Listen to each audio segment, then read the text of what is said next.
ସରକଣା ଭଗବତୀ ଉଚ୍ଚ ବିଦ୍ୟାଳୟର ବାର୍ଷିକ ଉତ୍ସବ। ବାଲିଅନ୍ତା ବ୍ଲକ ଅଧୀନ ସରକଣା ଭଗବତୀ ଉଚ୍ଚ ବିଦ୍ୟାଳୟର 58ତମ ବାର୍ଷିକ ଉତ୍ସବ ଆଜି ଅନୁଷ୍ଠିତ ହୋଇଯାଇଛି। ସଭାରେ ପୂର୍ବତନ ସରପଞ୍ଚ ସୂର୍ଯ୍ୟନାରାୟଣ ଦାସ ସଭାପତିତ୍ୱ କରିଥିଲେ।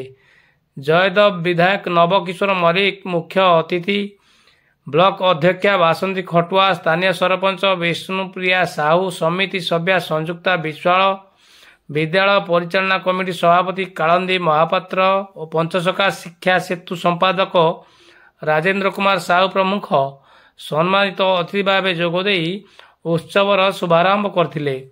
ପ୍ରଧାନ ଶିକ୍ଷକ ସଚ୍ଚିଦାନନ୍ଦ ବିଶ୍ୱାଳ ବାର୍ଷିକ ବିବରଣୀ ପାଠ କରିଥିଲେ।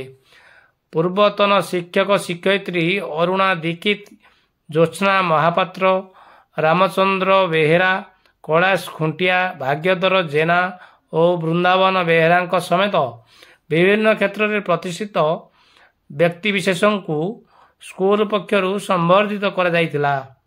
ସମାଜସେବୀ ଲଲାଟେନ୍ଦୁ ଦୀକ୍ଷିତ ସମସ୍ତ କାର୍ଯ୍ୟ ପରିଚାଳନା କରିଥିଲେ। ଶେଷରେ ସ୍କୁଲର କୁନି କୁନି ଛାତ୍ରଛାତ୍ରୀମାନଙ୍କ ଦ୍ୱାରା ସାଂସ୍କୃତିକ କାର୍ଯ୍ୟକ୍ରମ ପରିବେଷଣ ହୋଇଥିଲା।